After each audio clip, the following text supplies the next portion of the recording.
Slide closed now. Part 2 of our adventure, Animal Kingdom Safari.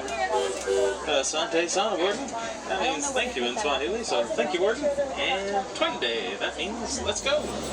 Steven! On a safari. Alright, welcome aboard, everybody. My name is Justin, and I'll be your safari guide for this adventure into the Harambe Wildlife Reserve. Just a quick safety reminder, we do need everyone to remain fully seated at all times, keeping hands, arms, feet, and legs inside of the vehicle. Feel free to take photos along the way, just be sure to hang on tight to all your personal belongings, as it can get a bit bumpy out on the reserve, and we aren't able to stop to retrieve items if they fall off the truck.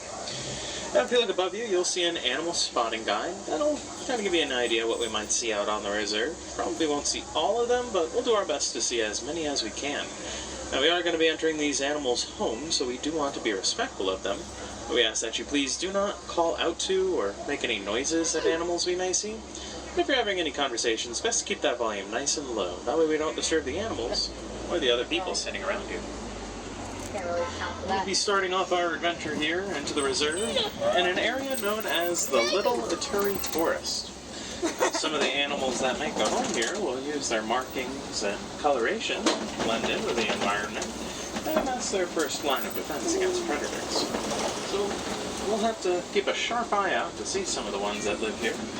Though off to our right-hand side, just behind that bamboo thicket, there is an okapi. You can see the stripes on its legs sticking out a little bit.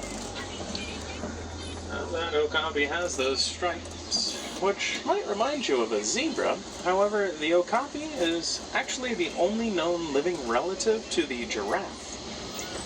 Now, like giraffe, they have very long, prehensile tongues, which they'll use to reach out and grab onto their food that they want to eat. Male okapis will also have two little protrusions on top of their heads called ossicones, which is also something that giraffes have. So, while it's just male okapis that have them, both male and female giraffes have them. Way out to our left, and amongst those boulders, is a rhino. Specifically, that is a black rhino. Looks like there's another one laying down by this rock wall over here. Now, black rhinos are the smaller of the two species of rhino we might find on our reserve, though they're still going to weigh a pretty hefty 3,000 to 4,000 pounds when fully grown. Another difference between rhino species is the size and shape of their mouths. The black rhino's upper lip will come to a narrow point, and that upper lip is prehensile, meaning it can move it around like a finger and helps maneuver food into its mouth. So we round this corner. Over to our left, I see an antelope, specifically a couple of greater kudu, right behind the bamboo there. Then there are two black and white birds, known as saddlebill storks. And to the right of the saddlebill storks are the bongos. Now, those are female kudu, since they don't have horns. Only male kudu will grow horns.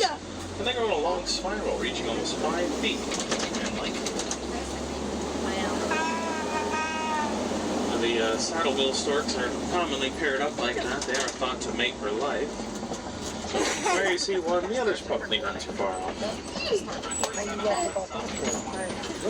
We're heading into the Sante River system. When we make our way through here, keep a close eye in, or really under the water, for any hippos that might be hanging out around here. I saw a couple kind of hiding in the corner back there. They were a little hard to see, but I've got a good feeling we'll see more up ahead.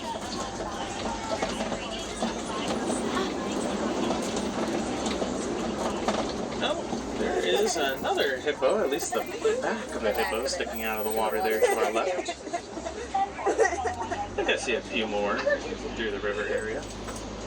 Now, they're nocturnal animals, so they'll spend most of the day sleeping. And they like to do this underwater in order to avoid the heat of the day. They can stay underwater for around 8 minutes without having to come up for more air. Look at them. And when they do need to catch a breath, their body will raise up to the surface and let them get a breath of air, and then lower back down, all while staying asleep. Now they will come up out of the water usually at night once the sun's gone down. And they may stray as far as around 5 miles away from the rivers during that time. Now, they spend a good bit of that time eating, and in the wild, the main food source for hippos is just grass. Though, despite them eating mainly grass, because of their large size and very territorial behavior, they're actually one of the most dangerous animals in Africa. And despite their size of anywhere from 2,500 all the way up to 5,500 pounds, they can charge at speeds of around 20 to 30 miles an hour.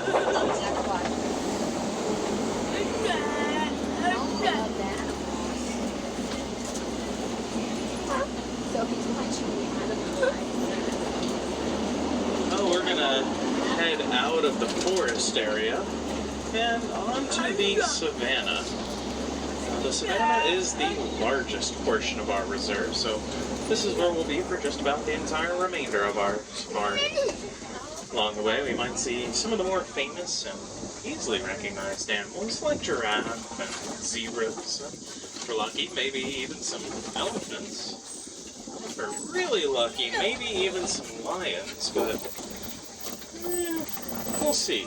12 o'clock is usually their nap time. We'll head on out, see what we can find out.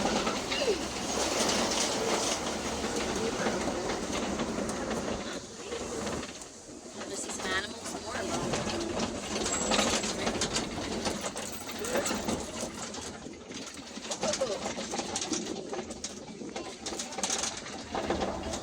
As we come around the corner off to our right, you probably recognize that stripy animal. That is a zebra. Now, there's a few different species of zebra. If you look at the patterns and markings on their stripes, it'll help you to tell them apart. Looks like these zebras' stripes don't go around to their underside, so that means that they are Hartmann's mountain zebras. The mountain zebras will have some adaptations that make them a little better suited to mountainous environments, like foes that are a little bit more narrow, able to navigate the rocky terrain. And their hearts will actually weigh 3 times as much as that of plains zebras, meaning they can accommodate the extra red blood cells they need for a higher altitude, lower oxygen environment. There's a dinosaur. Oh, dinosaur. Oh. The dinosaur chases animals. A lot of vultures over to the left might mean there are some predators. Yeah, actually, in that little rocky cave, there are some African painted dogs. Looks like they're having a little bit of a snooze right now. Now, don't let those cute cuddly looks fool you. African painted dogs are very successful hunters. These are not domesticated house pets. Their success rate in hunting is actually greater than that of lions. And they'll work together as a pack to hunt. And when they catch prey, they're going to make sure their entire pack gets a chance to eat. Now, they've also been known to take care of their sick or their injured in the group. As we round this corner off to our left, there are some sable antelope. They have those long, curved back horns that end in a nice sharp point. Those are great tools for defense, even against predators that might try jumping up on their back. Also, up ahead to our left, there are some tiny antelope that have a tan back, dark brown stripe on their side, and a white underbelly. Now, those are springbok. Now, they get their name from the jumping that they do. When frightened or excited, they'll spring up into the air in a move known as pronking.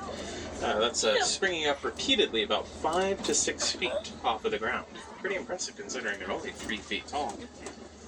And that helps them to get some forward momentum as well. At full speed, the springbok can reach around 50 to 60 miles an hour.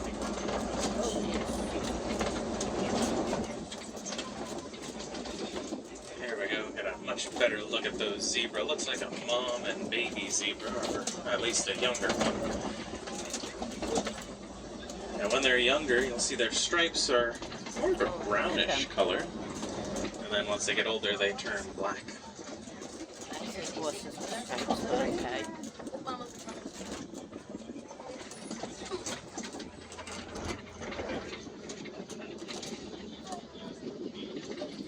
to our right, just hanging out at the tree line, kind of in the shade, those grayish-colored animals are wildebeest. Now in the wild, you might see over 1 million wildebeest all migrating together.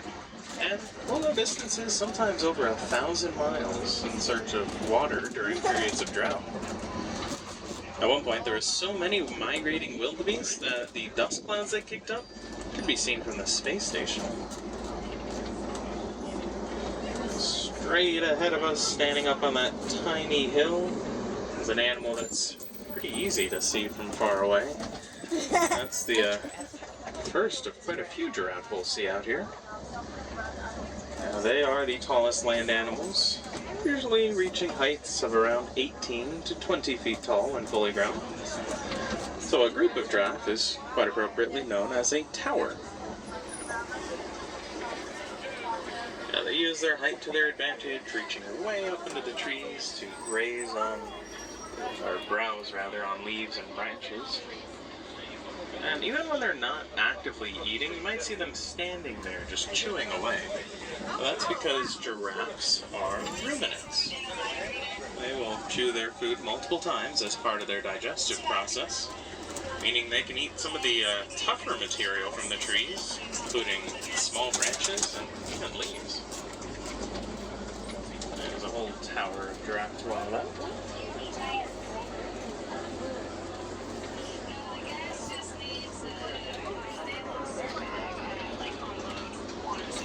As we round this corner off to our left, on the other giraffes, there's also these animals with the giant horns. Those are the Ankole cattle.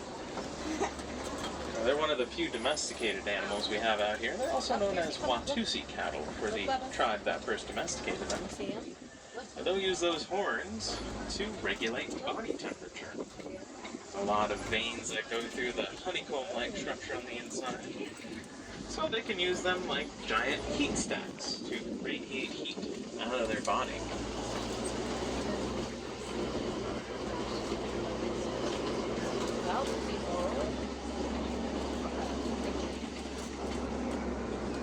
Ooh, as we go over this hill to our left, straight ahead and a little to the left is an elephant. They're pretty hard to miss. They are the largest land animals. In fact, an adult male elephant can reach weights of over 13,000 pounds. Of course, any of the elephants we see out here will be African elephants. One of the differences between an African and an Asian elephant, besides the continent that they live on, is the size and shape of their ears. An African elephant's ears will be much larger, and their shape might remind you of the shape of the continent of Africa. They'll use those ears to stay cool during the hotter parts of the year, fanning them around, cooling off the blood as it flows through their ears. Doing that can lower their entire body's temperature by around 15 degrees Fahrenheit. Down in this pond to our left is a group of flamingos, also known as a flamboyance. These are greater flamingos. They're the largest flamingo species and typically the lightest pink in color. Well, they're not born that pink color. That's something that they develop over time due to their diet. They eat brine shrimp and other foods high in carotene. Over the course of a couple years, the high concentration of carotene in their diet causes them to turn pink.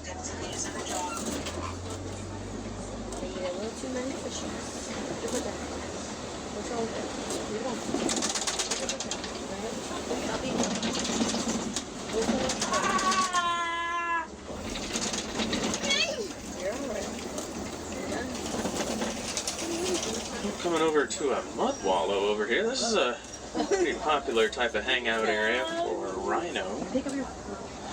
Even though they have very thick skin, rhinos are still susceptible to sunburn. So they'll wallow around in mud like that and use it as a natural form of sunblock.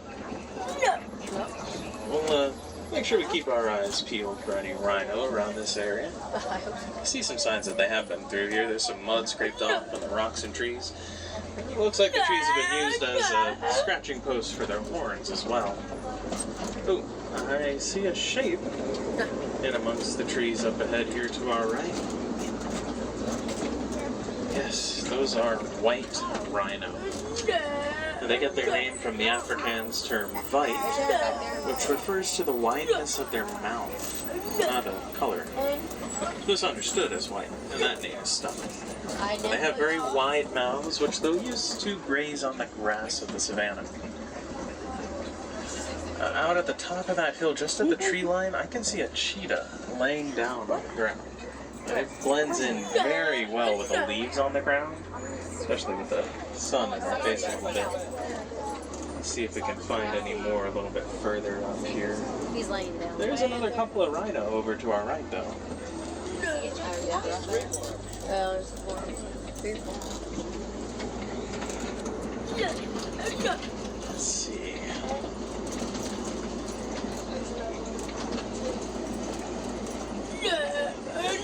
Over at the far right-hand edge of the clearing, and also right past that boulder out there, and there's another cheetah laying down on the ground.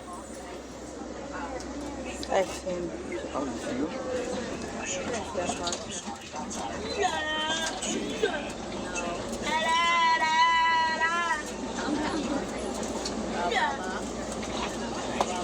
We're heading over to this large rock formation known as a kopie.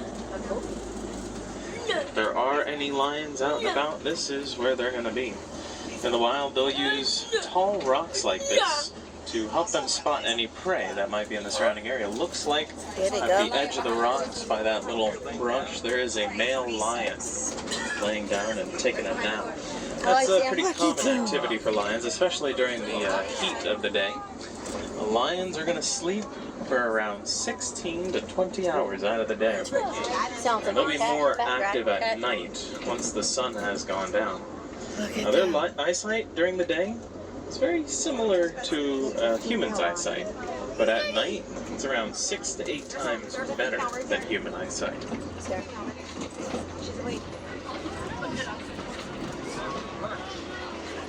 With lions, it is the female lions of the group that are the main hunters for the group. The male lion's responsibility will typically fall to defending the territory, especially the cubs, from other predators, including other groups of lions that might be trying to come in and take over their territory. It's part of the reason why the male lion has that thick mane of fur around his head. That thick fur will help to insulate and protect the sensitive head and neck area if he has to fight off other predators. Straight across to our left, there is a trio of warthogs laying down on the ground. They blend in pretty well with the boulders down there. Not only will they use camouflage, but they'll also use those burrows to defend themselves. They'll back up into a burrow, keeping their 4 sharp tusks exposed. Up to our right-hand side, over by that wardenstruck, it looks like there are some ostriches over there. Now, those ostriches are the largest species of bird. While they do have wings, they are flightless. They will use those wings to help them balance and to redirect while they run. And they can run at speeds of around 30 to 40 miles an hour. It looks like they have some eggs over there to the right. Ostriches lay the largest eggs of any bird. Just one of those eggs will weigh the same as about 2 dozen chicken eggs. And they're durable enough to withstand the weight of an adult human standing on top of them. Oh, wow.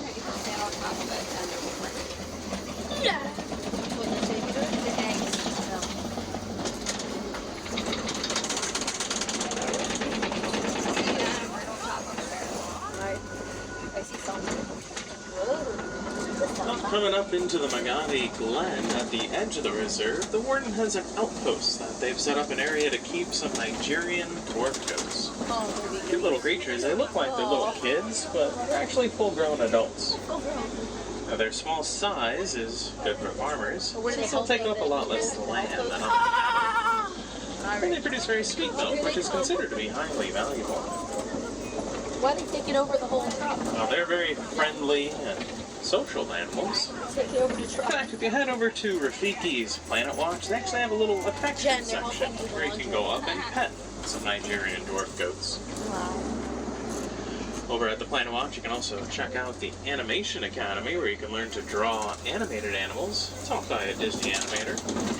And that's also where our veterinary clinic is located. It's a full-scale veterinary operation, and it has an observation window, so if they're performing any checkups or procedures on our animals, you're able to watch. On that note, unfortunately, this does about bring our safari to a close. Though your animal sightseeing adventures don't have to end here.